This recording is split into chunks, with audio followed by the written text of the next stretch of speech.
Michael Wittmann is the most famous tank commander of the Third Reich. He was the most decorated German tank ace of the war. At Kursk, the greatest tank battle in history, he spearheads the attack. Wittmann just accumulated kill after kill.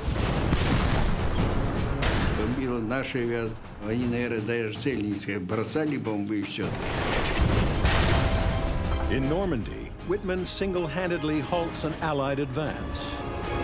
One German tank was able to knock out so many British tanks in a matter of a few minutes. Wittmann's final battle turns him into a Nazi legend. It was almost suicidal for the Germans to mount that attack. Even though it's been 60 years after Wittmann's death, his legacy, his mystique, maintains today.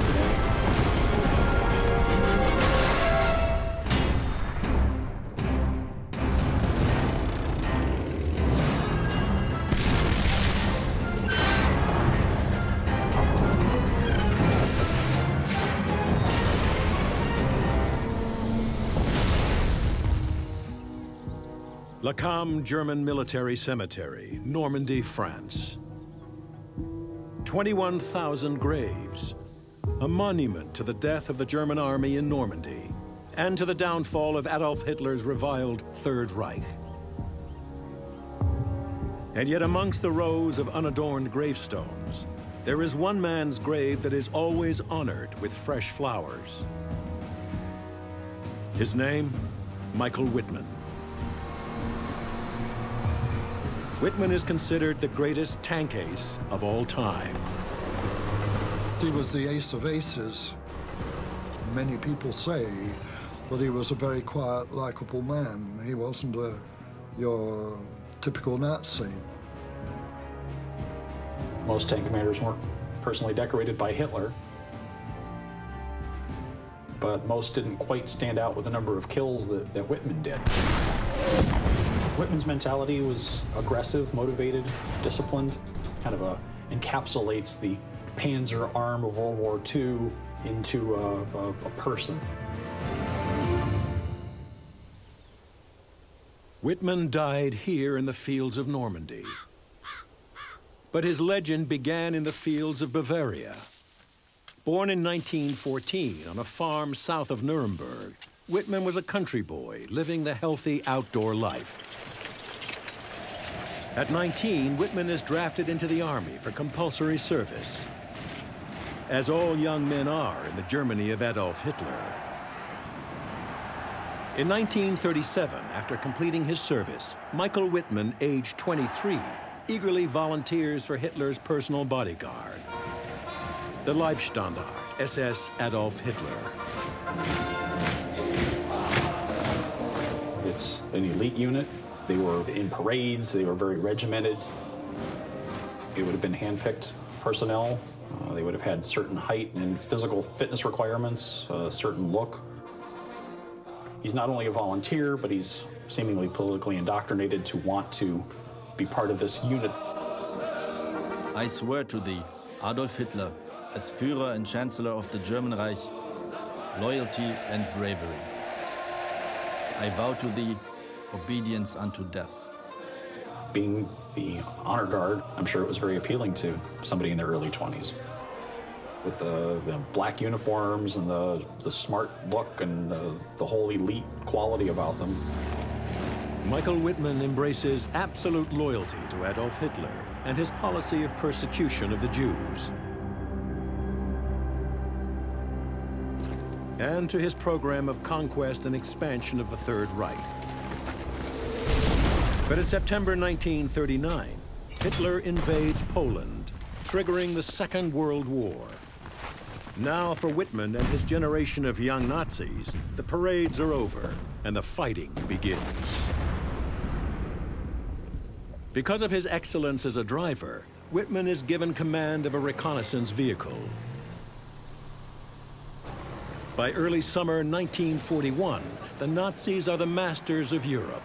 But for Adolf Hitler, the real prize lies to the east, the Soviet Empire, vast spaces for the master race to conquer and colonize. June 22nd, 1941, Hitler invades the Soviet Union. Codename Operation Barbarossa. 3 million German soldiers, led by 3,600 tanks, plunge into the Soviet Union. Against the Germans, the Soviets mobilize 2.9 million men and 20,000 tanks. Despite their superior numbers, the Soviets are quickly overwhelmed by the speed and skill of the German panzers. Michael Wittmann's reconnaissance unit races over the Soviet frontier with the Leibstandarte, part of the leading armored force. Hitler's armored divisions were important in the fact that they were the ones that were spearheading the advances. The whole mentality of the tank force was always keep moving. Wittmann and the Leibstandarte are now part of the notorious Waffen SS. The Waffen SS had a few premier divisions, Leibstandarte being one of them, that maintained its elite status throughout the war. As the panzers slash hundreds of kilometers through Russian defenses, millions of prisoners are taken. The Waffen SS does have a reputation for committing atrocities on the Eastern Front. Over 3 million will be shot or starved to death. 3 weeks after the invasion, the Leibstandarte is closing in on the Ukrainian capital, Kiev. At the forefront is reconnaissance sergeant Michael Wittmann. July 12, 1941. The panzers advance over hilly, wooded country. As they near the city of Zhytomyr, 200 kilometers southwest of Kiev, the Soviets counterattack. Dozens of Soviet T-34 tanks bear down on the Leibstandarte. The T-34 has been a shock for the Germans. Weighing 26 tons, the T-34 is heavily armored with sloping sides to deflect shells. Armed with a powerful 76.2 millimeter gun, it is better than anything the Germans can field.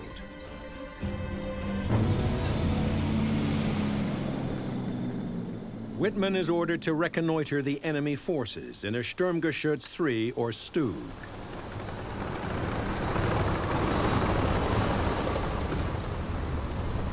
Wittmann drove his Sturmgeschütz to high ground to try to locate the Soviets.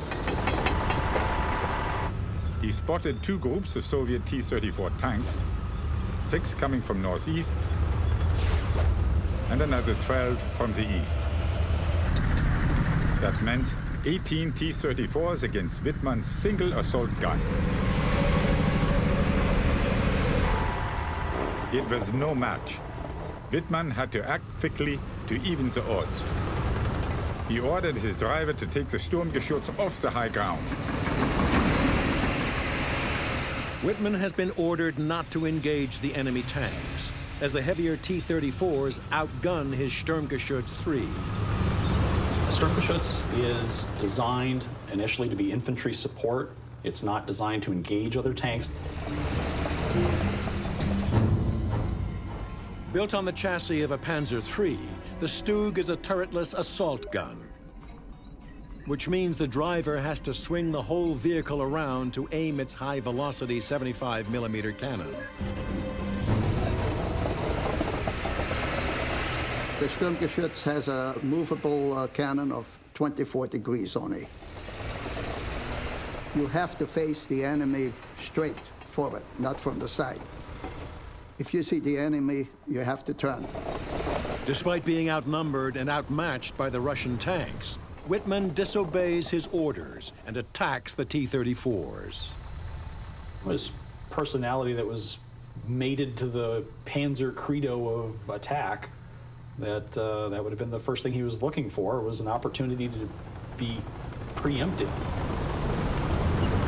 As the T-34 surged forward towards the crest of the hill, Wittmann's only hope was to set up an ambush.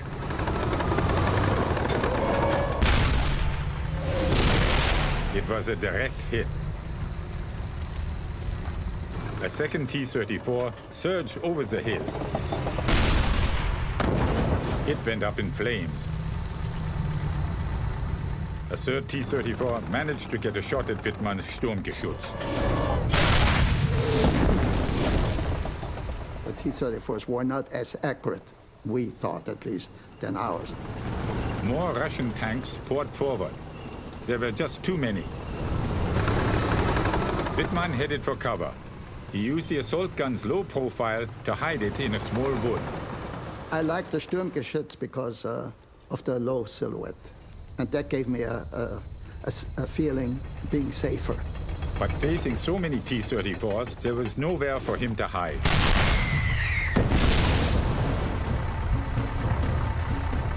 Wittmann's driver swiveled the Stug to bring its gun to bear on the Russian. Firing would have definitely been an issue because of the inability to track a target via a turret. You would have to maneuver the vehicle. And again, his gunner scored a direct hit.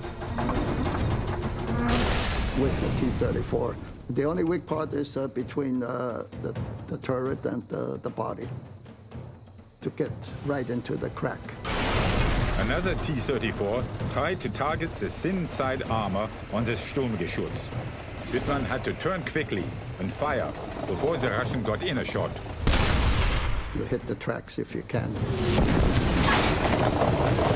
When the tracks burst, of course, he just goes around in a circle. With his fast maneuvering, Wittmann began to even the odds.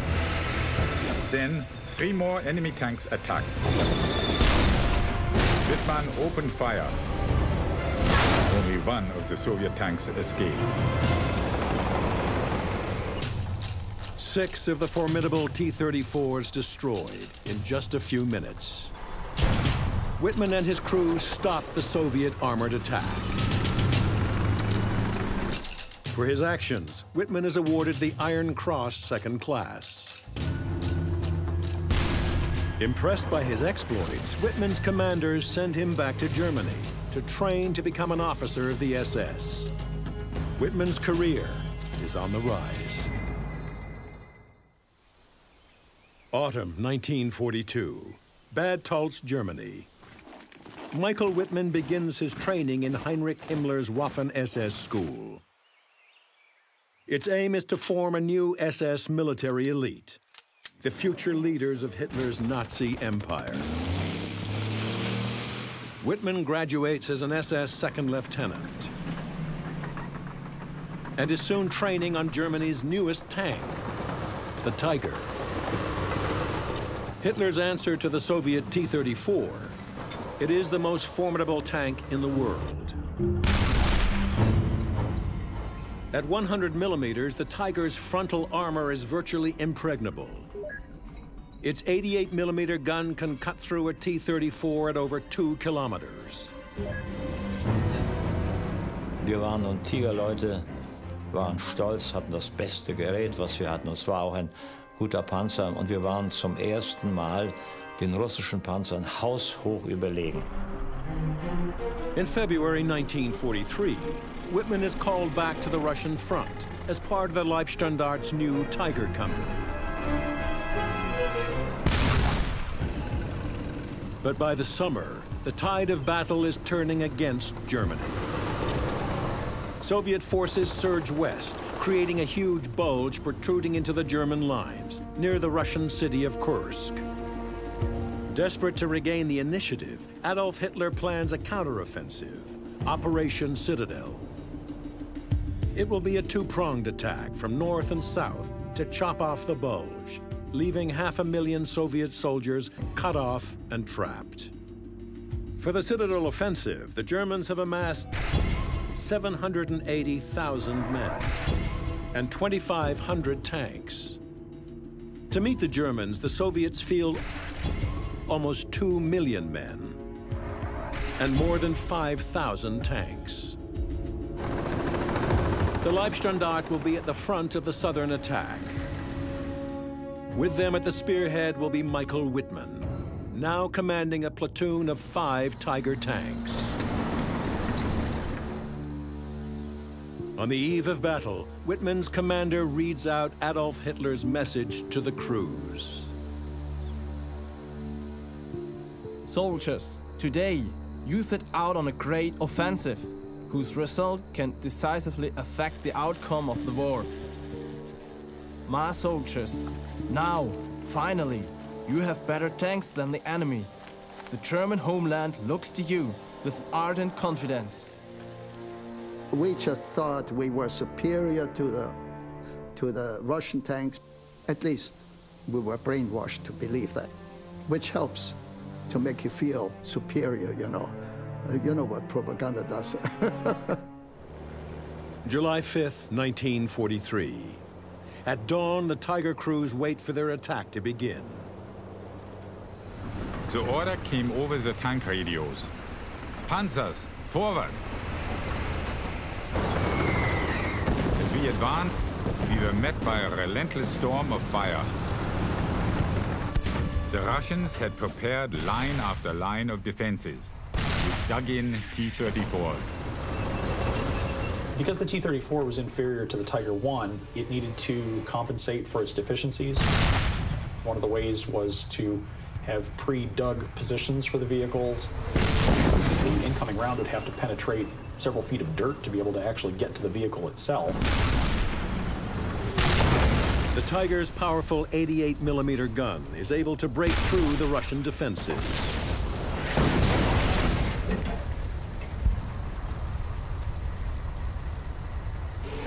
While the Russian shells bounce off the Tiger's armor.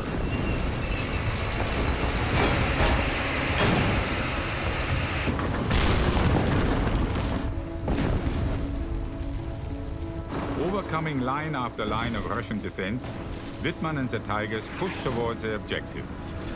But the Russians continued to throw wave after wave of tanks at our advance.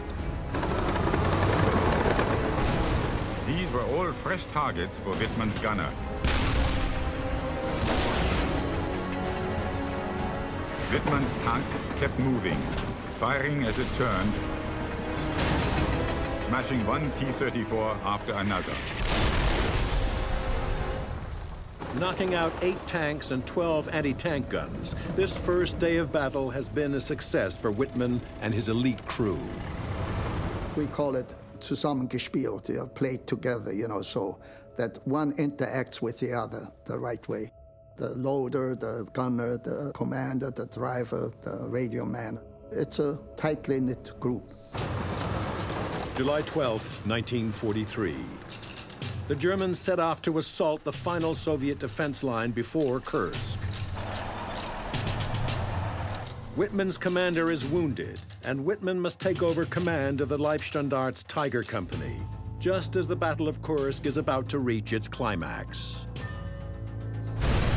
Unknown to the Germans, the Russians are preparing a desperate last-ditch counterattack. The Germans were on the verge of breaking through into open country, and the Soviets were starting to panic. They were going to throw whatever they had available into the mix. The Russians send 500 tanks west to attack the German right flank, but the Waffen SS tanks turn east. These huge tank forces are about to collide near the little town of Prokhorovka. Second Lieutenant Wittmann and his crew are ordered to high ground.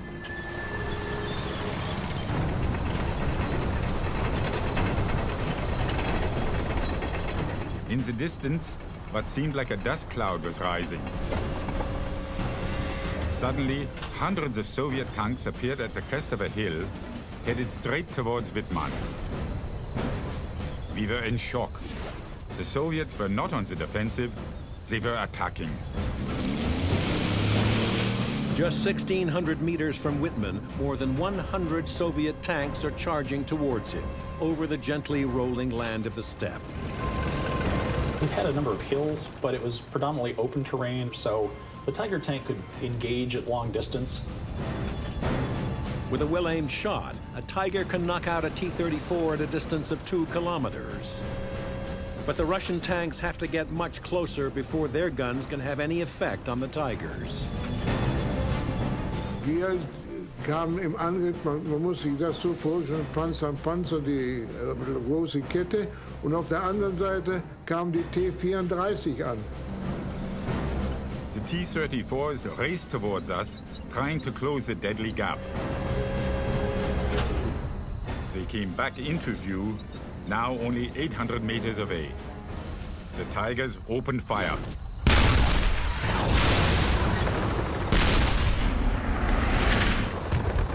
A lot of tanks in a relatively small area. Something of a shooting gallery from a Tiger I commander's perspective.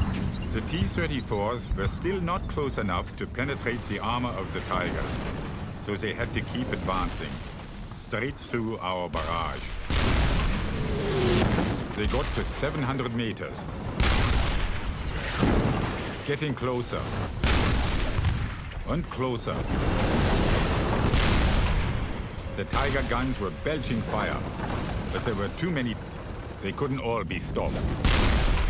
В это время немцы уже наступали, немецкие войска. Они были на ходу. The Russians slam into the SS formation.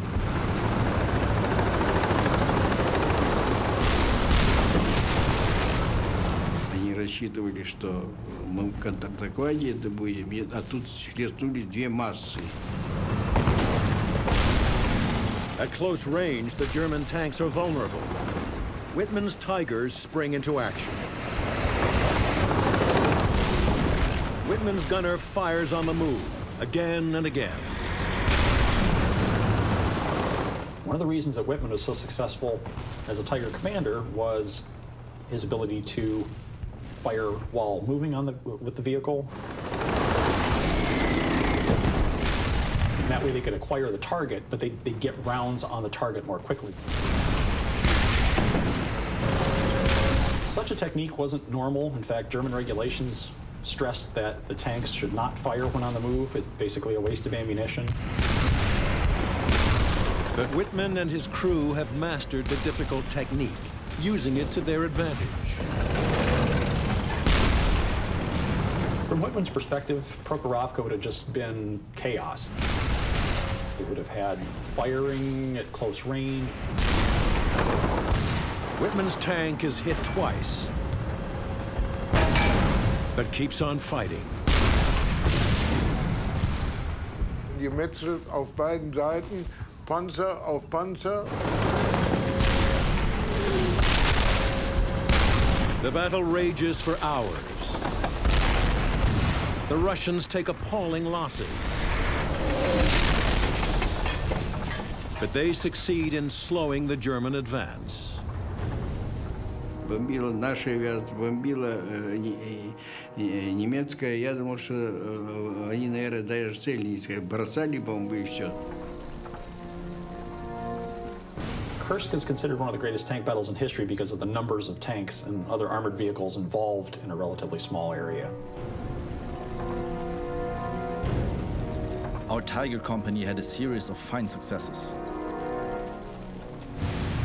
Over the whole Citadel Kursk battle, we destroyed 151 enemy tanks.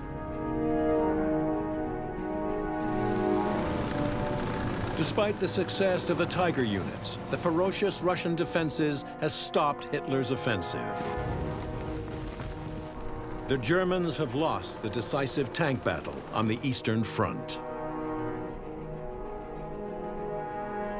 From now on, Michael Wittmann will be fighting for his and for Nazi Germany's survival.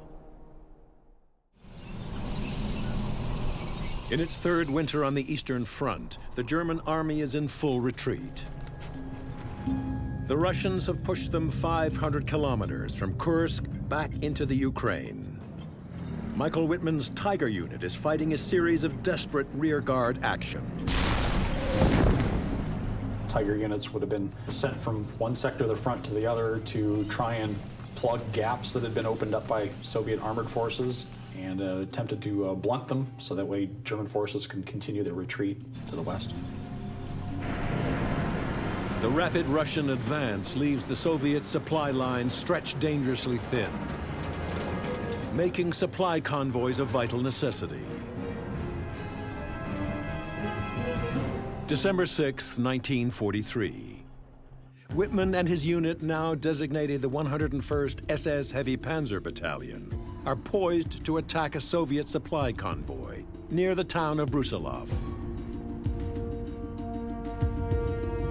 But between the convoy and the Tigers are batteries of Russian anti-tank guns.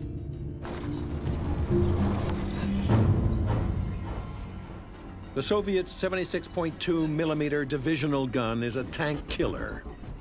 It can smash through a Tiger's side armor at a distance of nearly 1,000 meters and wreck its tracks.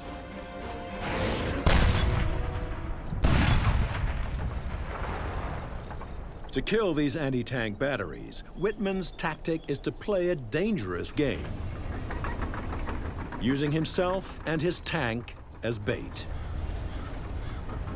Wittmann drove to high ground. He was tempting the Russian gunners to fire at him.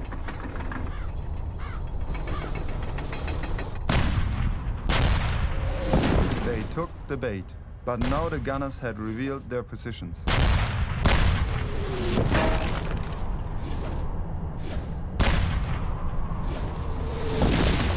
Under heavy fire, Wittmann quickly retreated.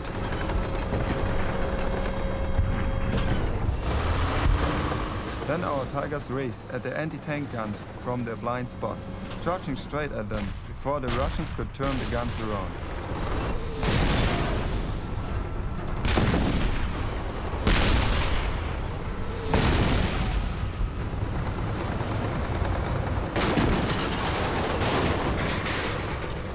Wittmann's tactic has worked. The anti-tank batteries are now a smoking wreck. But his Tiger reveals just how dangerous Wittmann's game can be. We counted a total of 28 hits on the Tiger. Some of them were smaller, of course, but there were also some big enough to easily put one's fist into. With the anti-tank batteries eliminated, Wittmann races towards the supply road. He drives into cover to observe the road, and he spots a convoy. Though he's heavily outnumbered, Wittmann decides to attack on his own. Wittmann would have been trying to make the best of a bad situation. He would have been increasingly reckless due to necessity in engaging enemy targets. Like a wolf attacking its prey, he quickly knocks out the lead tank and the rear tank, leaving the convoy trapped on the road at his mercy. Wittmann blasted the enemy with furious barrages of gunfire. He placed his fiery mark on the road, smashing long lines of Soviet vehicles into junk. This caused mass confusion amongst the Soviets. Wittmann's daring lone wolf attack has worked brilliantly. The Russian convoy has been destroyed. Over the next few weeks, he goes on a rampage, knocking out 61 enemy tanks. His total kills soon reach 117. He paints the number of kills on his tank barrel. On January 16, 1944, Wittmann is awarded the Knight's Cross, Nazi Germany's second highest military honor. Then, just a few weeks later, his Knight's Cross is upgraded with oak leaves, and he is promoted to first lieutenant. On February 2, 1944, Wittmann is called to the Führer's Eastern Front headquarters to receive his new commendation from Adolf Hitler himself. I think one of the reasons that Wittmann was decorated to the degree that he was that he was part of the Leibstandarte SS Adolf Hitler division, and that's Hitler's name in the unit. Wittmann is now ordered back to Germany, where his exploits have already made him famous. But the country he finds upon his return is in ruins, a result of Allied bombing. The sight of such senseless destruction of our cities is enough to make one's heart bleed. The Anglo-Americans have taught us to hate. They will see this hate transformed into energy. We desire one thing: to get them in front of our guns. we have only one watchword, and that is revenge. The war effort was definitely going against Germany, and they were looking for ways to keep up the public morale. He visited the Henschel factory where the Tiger One was made and made a speech to the workers there. I think Wittmann was used as propaganda for the Nazi Party, but I don't think it was totally unwilling on his part. I think it was just another way of contributing to the war effort. The Reich made him a celebrity intentionally. During his triumphal tour of Germany, Wittmann marries 19-year-old Hildegard Burmester. The couple is offered a special wedding gift, Adolf Hitler's Mein Kampf. Hitler went to Wittmann's wedding. A tank ace in Germany was so important. Before he can arrange a honeymoon for his young bride, Wittmann receives a new posting. So his wife accompanies him with his Tiger Battalion to the Chateau Elbeuf in Normandy, France. Michael Wittmann will soon have his chance at revenge on Germany's enemies. On June 6, 1944, Allied forces land in Normandy. Hitler orders his panzer forces to drive the Allies back into the sea. For Michael Wittmann and his Tigers, the Allied beachhead is over 200 kilometers away. Wittmann started off on June 6 with 45 Tiger tanks, which is a full complement for that 101st Heavy SS Tank Battalion. But it takes Wittmann 5 harrowing days to get his second company to the Normandy battlefield, under unrelenting attacks by Allied fighter bombers that decimate his forces. And a week later, it was down to about 6 vehicles that were serviceable. Wittmann and the 101st SS Heavy Panzer Battalion are positioned on the left and most crucial sector of the front, facing the British and the Canadians. The Germans would have concentrated their armored units around the British and Canadian sector, because if that sector had fallen, that would have been the shortest route to Germany. So they had to hold that with their stronger units. The Allies are preparing the break out of the beachhead. Their plan is to send the British 7th Armored Division towards the key city of Caen, through the town of Villers-Bocage. June 13th, 1944. Sheltering from Allied bombers, Wittmann positions his surviving Tigers under the cover of trees, near Villers-Bocage. The British 22nd Armored Brigade was moving through the town. The column of British tanks is just 200 meters from Wittmann's position. The British do not know Wittmann is there, but they are about to find out. Then a man came into the command post and said, "Obersturmführer, tanks are driving past. I don't think they're German." I had no idea that the enemy might suddenly appear. Wittmann saw that there was an opportunity and that the British armored vehicles were in a nice, neat line approaching his position. I went outside and saw English and American tanks rolling past, about 150 to 200 meters distance. Never had I been so impressed by the strength of the enemy as I was by those tanks rolling by. Wittmann is facing 138 tanks and armored vehicles, while he has only 6 tanks. The decision to attack was a very difficult one. But I knew it absolutely had to be, and I decided to strike out at the enemy. Wittmann's split-second decision will become legendary. I had no time to assemble my company. I set off with 1 tank. I drove up to the column, surprised the English as much as they had surprised me. I first knocked out 2 tanks from the right of the column, then 1 from the left.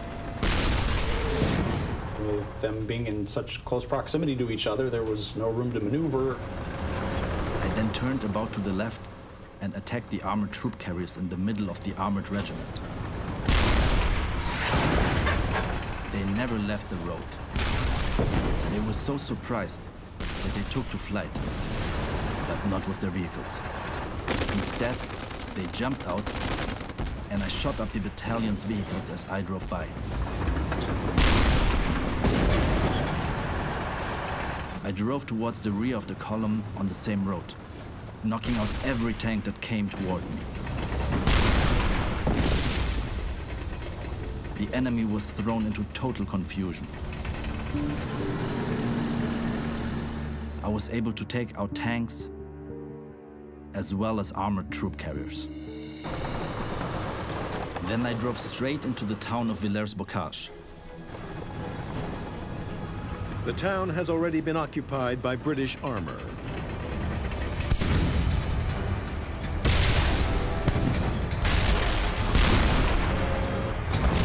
Wittmann continues his single-handed attack, claiming a total of 21 Allied tanks destroyed.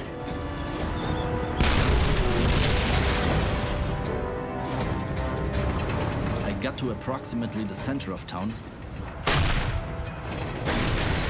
where I was hit by an anti-tank gun. My tank was disabled. I fired at and destroyed everything around me that I could reach.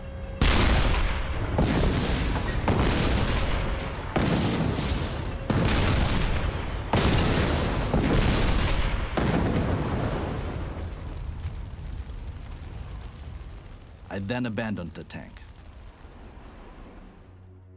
Wittmann's deadly rampage has lasted barely 15 minutes, but he has devastated an entire enemy regiment. By single-handedly knocking out the British column, it kept the Allies from taking the area around Caen for 2 months, and it added to the mystique of Wittmann's abilities as a panzer commander. German newsreels make the most of the Allied setback at Villers-Bocage. In den engen Straßen wurde eine stärkere amerikanische Panzereinheit gestellt und zusammengeschossen. Wittmann is the most famous tank officer in the German army.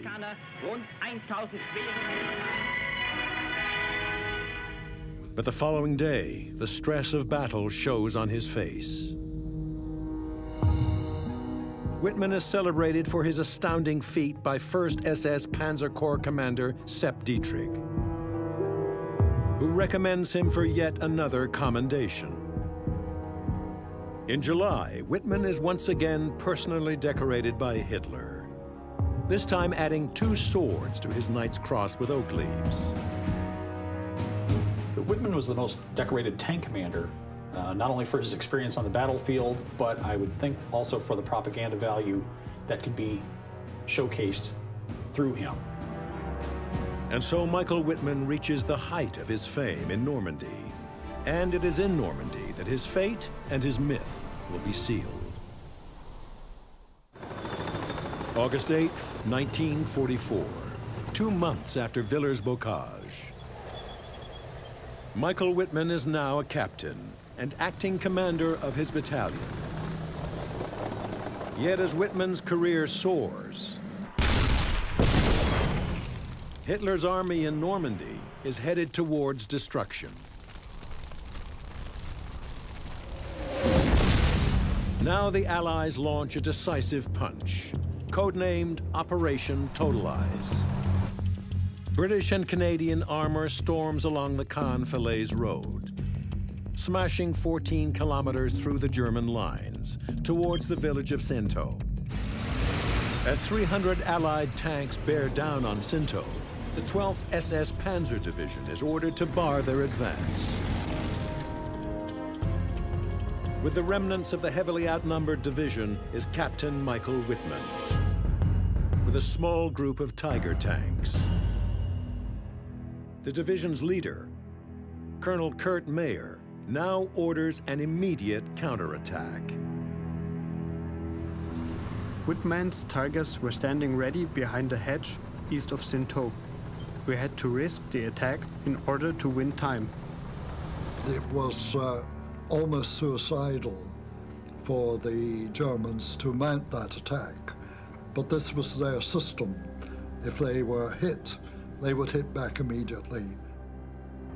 Wittmann is in reserve, but he insists on leading the attack. Michael said to me, I must be in the attack myself, for the other officers can barely cope. Kurt Mayer knows the situation is hopeless. I shook Michael Wittmann's hand. Michael laughed his youthful laugh and climbed into his Tiger. And so Michael Wittmann sets off on the attack. Just 8 German tanks advancing against 300 Allied tanks. I don't think Wittmann is exactly a fatalist. I don't think that he just figured that he was going to die, maybe this was the best place to do it. Wittmann and probably his crew didn't think so much about their own personal safety as the overall war effort. What Wittmann doesn't know is there is a hidden danger waiting for him on either side of the Caen-Falaise road. British tanks of the Northamptonshire Yeomanry are lying in wait in the woods to his right. Canadian tanks of the Sherbrooke Fusiliers are hidden behind a wall to his left. We drove off. Michael right of the road and I left of the road. Approximately 800 meters to Michael's right, there was a small wood, which looked suspicious.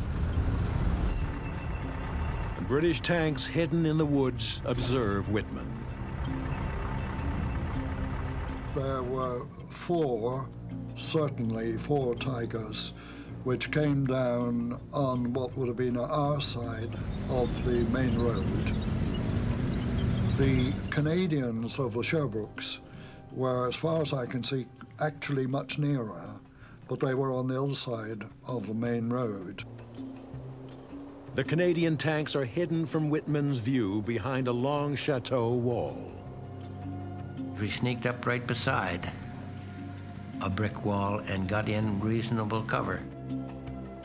Just hit the wall just enough that you could get your gun, that you could move it sufficiently. I could see on the right the first German tanks came out from Syntho. Right away, I can remember the wireless net becoming active. I can see them, I can see them. I saw these Tigers come in, across in front of us, about 1,200 yards away. My tank commander, he said, well, wait till they get to about 800 yards. We drove about 1 to 1.5 kilometers.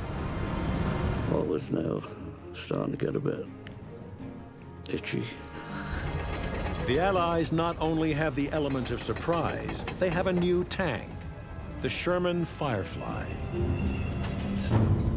The Firefly, upgunned with a powerful 17-pounder cannon, is able to penetrate 130 millimeters of steel.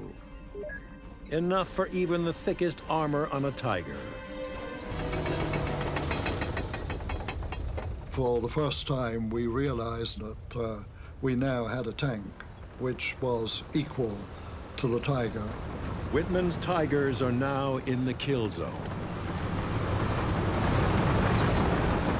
With my eyes, I could see the tank closest to the road, about 200 yards, I guess. The tank commander said, advance driver, and we pull out of cover. As we pull out of cover, he says, target the rear Tiger. I fired. We began taking heavy fire, and then I received a radio message from Michael. Achtung! Achtung! Von rechts! I'd look round at the second tank. I fired one shot at the second tank. The loader reloads. Again, fired when ready. 3 of the 4 Tigers are now knocked out. Wittmann's tank moves on alone. From close range, the Canadians now open fire at Wittmann's tank. The one that he was in, I think, went by me. Other people from my squadron were firing at it now. Wittmann's Tiger is hit.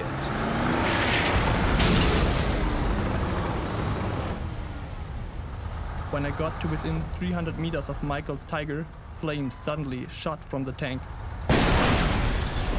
I can remember a tremendous explosion and seeing the turret hit the ground.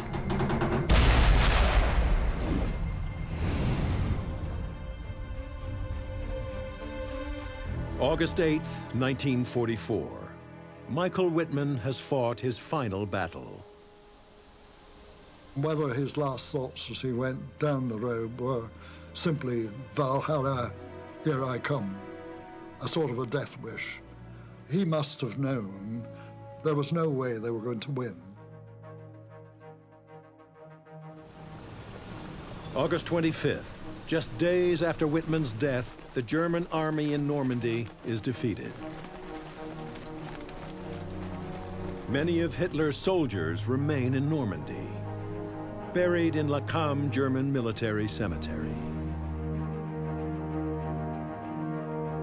Somber gravestones recall the unheralded end of the Nazi Empire. Yet Michael Wittmann is still celebrated. I think there's a myth to Michael Wittmann's combat experiences. People look at him as, yes, being a Nazi, but it's not the reason that they admire his abilities in combat. I think if you're on the receiving end of that, you're going to have a different perspective. He accepted the doctrines of Hitler enough to get in his tank and invade other people's countries, country after country, to kill men, women, and children. He might have been a hero to the Germans, but not to me. Even though it's been 60 years after Wittmann's death, his legacy, his mystique, maintains to today. I swear to thee, Adolf Hitler, as Führer and Chancellor of the German Reich, obedience unto death.